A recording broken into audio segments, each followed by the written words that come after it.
Chris's fourth and long. I know you've got it's gonna be a fun one. I know you've got some questions lined up, so I will let you take it away. All right. So here we go, guys. Fourth and long. Here's first question. Mike Florio, NFLPA, right? He's made public statements this last week about the NFL actively looking at having a division in Europe. Do you think this would work? Are you going for it or are you punting? I would love to go for it. I really would, but how does it work though? I feel like you're overextending a little bit. It would have to be, because like travel wise and just playing, I don't know how that works. So I'd probably punt that just because like it would turn into soccer. You would need different leagues. Like you would need the NFL America and then the NFL Europe, and they would never play. I'm punting this. For one, if I was a player that played on a team over in England or Germany, that would suck. Imagine getting traded. Getting traded from Germany to LA. And then you get cut from LA, and you're. I think this is a cool pipe dream. It's one thing to have games over there. It's one thing to travel to like make a 2-week deal out of it. That I think will always work, and I'm cool with all that. I think it's cool. Shared stadiums, shared headquarters. Oh my God. Teams that have to come in, spend 3 weeks. Like it's yes. I agree. And I think of the players. If I was a player, I would. Oh my God. For one, hate. I'm sure they do hate traveling to Germany and all that for games anyway. Mm-hmm. But you're now on a team that's in Germany. Like that's your team. Yeah. No one would want to go play for them. The Berlin hamburgers. Yeah. Okay. So I'm so we're all punting. Okay. So next one. So we've already talked about Paul Skenes, but I want to share something else. So in his first 35 starts, he has 47 earned runs. Mm-hmm. Now to give you perspective of what that means. Okay. Let's look at some other pitchers. Pedro Martinez had 81 earned runs in his first 35. Kershaw had 83, Verlander 87, Clemens 100, Randy Johnson, the unit 102, Maddox even had 115. My question is Paul Skenes the real deal, or is he just playing out of his mind, flash in the pan? We won't remember him in a few years. Are you punting or are you going for it? I'm going for it completely. He's having the greatest start to a career for a pitcher ever. I don't think that's a stretch to say that. Yeah, those are all Hall of Famers. I don't think there's a single person that's not a Hall of Famer on the list that Chris just listed, or future Hall of Famers. That's ridiculous. Like, I'm going for this, and I'll bring it back to kind of how we first talked about it. If I'm the Dodgers, Braves, go get Yankees, him. Whatever it takes, any go get him. team who is competing for a championship, I'm throwing my whole house. I want to ask you, actually, so this is a very, very interesting, there's maybe a little bit of clickbait. I think this maybe end up being a clip. So, given that Juan Soto is having a pretty slow-ass start with the Mets, do you entertain trying to trade Juan Soto for Paul Skenes? A package with him? Because I feel like it's going to take, like the Phillies trading like Harper would... It's going to take a package like that to get Paul Skenes from the Pirates. Yeah, I agree. And if you're the Mets, do you think about it? It comes down to if it's worth it or not for you. If you think that a pitcher like that is worth more than a guy like Bryce Harper or a guy like Juan Soto, or if you're the Dodgers, who are you trading for him? You know what I mean? I just think the Dodgers, they've got like, are you trading Mookie Betts for Paul Skenes right now? I feel like you have to trade at least one of them. I think you would have to. Are you trading Matt Olson? I'd trade Matt Olson. You'd trade Matt Olson? Austin Riley? See, it's like, but those are the kinds of players that you're going to need to fork over if you want Paul Skenes. I agree. And your top 3 prospects on top of that. Yeah. It's not going to be cheap. But a guy like this, it's worth it, in my opinion. Yeah, so I'd go for this. If I were one of those teams and I could make it happen and they're entertaining conversations. Now might be the perfect opportunity to do it. Because this may be the worst they are. And they've got prospects that, they've got a catcher that's amazing. I think they've got a first baseman as well. So there are people in that organization. Haven't gotten the coach right, and I guess the guys in the minor leagues aren't ready just yet. So now if there were ever a time to get Paul Skenes away from the Pirates, this is probably it. Okay, so you guys are going for it. He's the real deal. Okay, here's the next one. We're going to keep it on the diamond here. So Appendix G. So women's softball, Tennessee at UCLA made news this week when Megan Grant hit that game-tying home run. She didn't touch home plate. Her whole team came out the dugout. They celebrated. Video showed she didn't touch it. They couldn't overturn it. Is it time for the NCAA to seriously? This rule is stupid. So are you going for it or are you punting? So hold on. It's really funny that Haley's gonna love this topic. Oh man! Because I texted her when this happened. She's doing her thing up in Tennessee right now. What do you mean doing her thing? She's on her rotation. Anyway, so I texted her. I was like, "Did you see what happened?" She's like, "Yeah, it's so stupid. Like they should. How do you not touch home plate?" And in my brain, I'm going, I don't give a fuck if you didn't touch home plate. You hit a dong, and what? The coach is all mad because your pitcher let a home run up. So I'm gonna challenge it because she didn't touch home plate. To me, I think it's Bush League. To me, I think it's she hit a home run. So which way was it ruled? That's my question. It was ruled. It counted still. They counted. Okay, good. And good. It didn't affect the outcome of the game. Technically, she did not touch home plate. She didn't. Video showed she did not touch. That is on the umpires. That is not. But no, on they couldn't else. overturn it. By rule, they couldn't overturn it. That's what I mean. That's on the umpires for not catching it immediately when it happened. Tennessee threw a fit and they challenged it, and it's like, don't give up the home run next time. Don't give up the home run then. Don't give up the home run. Would you really be satisfied if the game got overturned like that? They would, because they would have won. Is it time to change the rule, though? I mean, come on, you hit it over the fence. The rule, so it's not a rule in itself. Robo-umps. It's a rule, a part of another rule. It's you can't leave the baseline. It's a appendix G. No, you can't be assisted by another player. No. And in softball, yeah, like, I don't know how familiar you are with the rules of softball, but you cannot leave the base before the pitcher releases the ball. So if your foot comes off the base early before you can't lead off in softball. Right. So when the pitcher releases the ball and the runner on base has to be touching the base while the pitcher still holds the ball. She can go off the base as soon as the ball is released. So they can challenge that. So say someone's at bat, someone's on second, pitcher pitches the ball, the runner on second goes early, the batter hits a double and she scores. She would have scored regardless, even if she didn't leave early. She's out. She left early. So that's a rule in softball. Well, I think so. It's just a part of another, like not leaving the base path, and it goes the same way if you hit anything and you miss first base and then you touch second, you're out because you didn't go in the correct order. Yes. So I know she didn't touch a base afterwards, but you never touched home and then you left the base path. Yes. Technically, you're out. So I blame the umpires for that. The umpires should have been watching, and then that's fine. She's out that way. Yeah. That would have been an all-time blunder too. Yeah. But the umps fucked that up. That would have been a hilarious way to end the game. So it's not more funny than this. Rules. You want to keep the rules the way they are. Keep the rule. And Tennessee, don't let up a home run next time. Technically, punt it then. Changing the rule. Haley's gonna like this one. I think they should change the rule. So let's keep it on the diamond and let's continue to talk about the NCAA because I feel like, when you hear about Cooper Flagg making $19 million his last season as a college athlete, like, come on, NCAA, get your shit together. Speaking of the rules, Duke's AJ Garcia ejected and suspended for one game, celebrating their win over Oklahoma State, came out of the dugout with a hard hat. There's a rule that says you can't have props.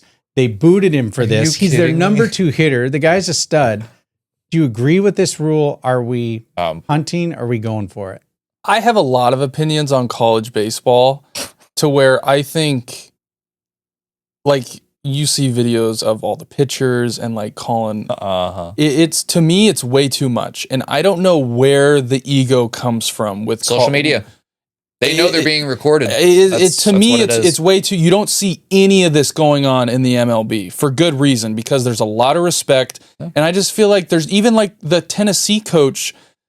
I'm not gonna say it. I know what you're talking about, but like they're like Tennessee. Like I'm sorry, but there's no room in anything to be calling the other team some of the things that they were saying. I loved that the Wake Forest guy hit a bomb right after. And I'm all for talking shit. I'm all for funny. That's part of sports. I'm all for it. But there's also a line, and the egos that go along with it of just like, even the whole like writing, you know, they had custom cleats and they're putting like World Series, Florida deserves an Omaha. Yeah. Like you know, expectations and putting stuff out, like that's our goal. That's what we want to do. But it's the ego of like, no, we're even the whole thing that happened with the Florida coach and the Coastal Carolina, to where he was cussing out and then he doubled down on it and was like, no, I handled it right. And then 2 hours later had to release a statement from the actual university saying, I'm actually really sorry. And it's like, yeah, so you had this high ass ego of no one can touch me. And then your supervisor or your athletic director said, look, if you don't do this, you're going to get fucking fired. And now you come out and apologize for what you said after you doubled down on it and said, no, I handled everything the way I would have handled it anywhere. So to me, the egos of college baseball as a whole, I don't get it. I don't understand it. I don't know where it comes from.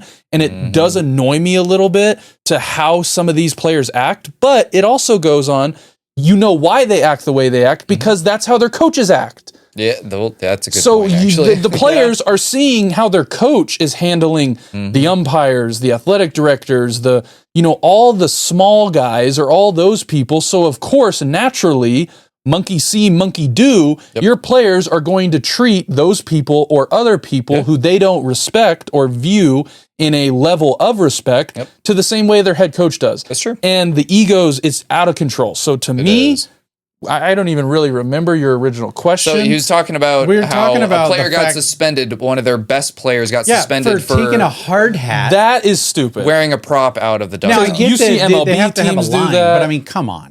I don't think that crosses the line to your point. I think that's perfectly fine, and at the most, fine him. Because what about football? Fine the school. In football, you got a chain when you got a chain. That's you got exactly the big my hammers, point. And MLB does it too. When you they had it's all the NCAA, and what Chris just said, football does it. What the fuck is the difference? Yeah. Who cares? Well, the NCAA is going to find themselves out of a really company soon. There's like Akron has a fucking tire that they put around their players' heads when they get turned over. That would be immediate suspension. And in baseball, and some teams had, I think it was Old Miss had like a basketball Kennesaw State goal. has the turnover plank. Yeah, the Old Miss has a basketball goal, and they give a slam dunk on the sideline. Miami has a chain. Yeah, I think that part's cool. I love that.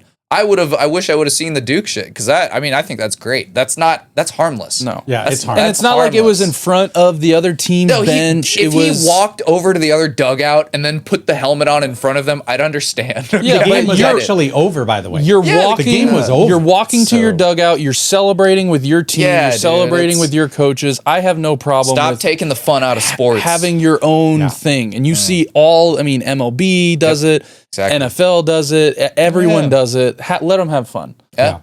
Okay, guys. I think do we have time for one more? Yeah, we do. Got time for one more. So this is so funny. Okay, so Caitlin Clark is now on her second week of her injury, right? Oh my God. Ticket prices have reportedly dropped more than 70%. Their game last night, Chris, was like $4 a ticket. Yeah. Okay. So is it time? For the WNBA to sit down some of these veterans, say, hold my beer. It is time to say, Caitlin Clark is the face of our league. If you don't like it, get the hell out. Make her the logo. Seriously, you got to stop. Without her, we're nothing. I think I'm going for that. I do think, absolutely. Like we said it earlier. She is the entire league. There is no way in hell. So I'm going to bring up a great example of Wayne Gretzky. When he was going up and becoming who he was, players were asked consistently why they never hit him, and they were like, "We're smart enough to realize who he is and what he's doing for us." So yeah, he was getting treated a little bit differently around the league for good reason. And then you see a whole highlight reel of Caitlin Clark getting the absolute shit beat out of her. Thinking she might not driving be able to the have paint. A long career because of how a joke. Yeah. The fact that you cannot just put your whatever aside and realize that I'm winning. I'm going to be winning more because of her, regardless on if she's the one beating me every year. My paycheck's bigger now, and people are watching her beat me. But cool, I get to go home to a nicer house now, and think about it too, where the NBA used to put players against each other, and it's okay to have somebody against each other, but this whole This whole it's thing. the whole league against her, damn near. Like nobody likes her. So to go on to your guys' point, I'm going to read a comment that we got commented on. And Mr. Dan Butler 2976. Is this the long one? No. Dan Butler 2976. He summed it up perfectly. You want to know what Dan Butler said? I feel like I know what comment you're talking about. Yeah, go for it. And thus one of the differences between men and women. Oh no. Men saw the money, women see a white woman taking their throne. Wow. I don't care whether you think it to be true or not. That is a perfect sum of what is happening. I mean, it's hard not to, like, regardless on if that's what you actually believe, it's like, it's hard not to think like that. It's hard not, when you look at everything that's happening and like how it's happened in the past, like even with golf, it's like with Tiger and what we brought up, it's like people were happy to finally have someone that was drawing attention to their sport. And now it's like the WNBA players want it to be because of them. It's like, but it wasn't. You have been around. No one gave a shit before Caitlin Clark. Like that, we're watching Steph Curry in the WNBA. It's like, well, Dawson, like you said it last week when you talked about Angel Reese and some of the things that's come out with her. I mean, stats don't lie. A third of her rebounds come from her own misses. You know what like else? There's money out there, people betting whether she misses her first shot. You know what else is really funny? Dylan sent me this. She has a 32 something percent from the field. Guess how many of her shots are, guess the percentage of her shots that are layups. Probably like 80%. Almost like 90% of her shots are layups. And she's 32%. And she has 32% from the field. Wow. So look, you can spin it and you can try to convince yourself whatever way you want.